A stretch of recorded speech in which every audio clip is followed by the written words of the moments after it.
عورت پہ علم حاصل کرنا فرض ہے۔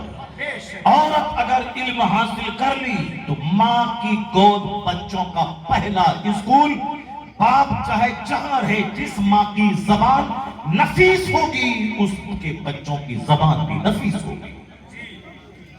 اور اگر کوئی بچہ غسیلا ہو، بچہ ضدی ہو، بچہ بد اخلاق ہو، تو سمجھ لیں کہ اس میں 90% ہاتھ اس کی ماں کا ہوتا ہے۔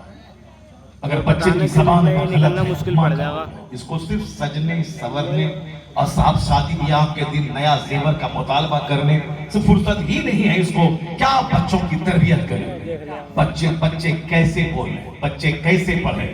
شہر میں ایک اچھی عورت کا بچہ وہ کبھی نہیں بولتا ہے کہ آسان ہو رہا ہے، وہ کبھی نہیں بولے گا کہ دال بہت پتلا ہے، نہیں بولے گا، کیونکہ ماں کبھی نہیں بولتی ہے کہ اذان ہو رہا ہے۔ ماں ہمیشہ کہتی ہے اذان ہو رہی ہے۔ ماں ہمیشہ بولتی ہے کہ دال پتلی ہے، روٹی اچھی ہے، چاول اچھا نہیں ہے۔ تو اب ماں کی بات کو بچہ ماں کی گود سے سن کر انکانشس لاشعور میں اس کو اسٹور کرتا ہے، اور جب اس کی زبان پہ بولی کھلتی ہے تو وہی بولی نکلتی ہے جو ماں سے سن کر کے یہاں انکانشس میں تھا، وہی وہاں سے نکلتے ہوئے شعور کی زبان پہ وہی جملے آ جاتے ہیں۔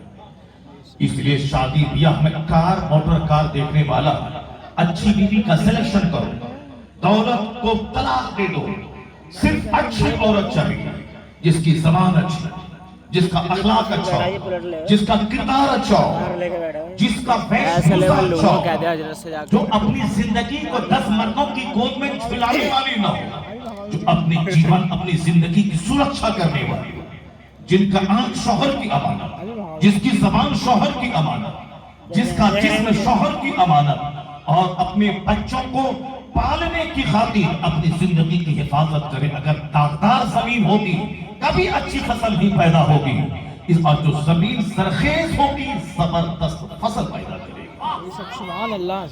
یہ ماں ہے، ماں کا پیٹ زمین کا کہا کرتا ہے، باپ اس میں بیج ڈالتا ہے، اگر بیج ناکارہ ہو تو بھی فصل ناکارہ، اور زمین اگر جلی ہوئی سڑی ہوئی گندی اور بنجر زمین ہو، اس سے کبھی کوئی اچھی فصل کی امید نہیں کر سکتا ہے۔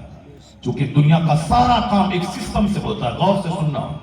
پہلے ہی بات چھڑ گئی ہے، میں اس کو مکمل کر دیتا ہوں، اس کے بعد پھر میں اپنی تمہید پہ لوٹ کے آتا ہوں، اس کے بعد اگر موقع ملتا ہے تو تقریر کرتا ہوں، اگر موقع نہیں ملے گا پھر دوسری بار آئیں گے تب تقریر کریں گے۔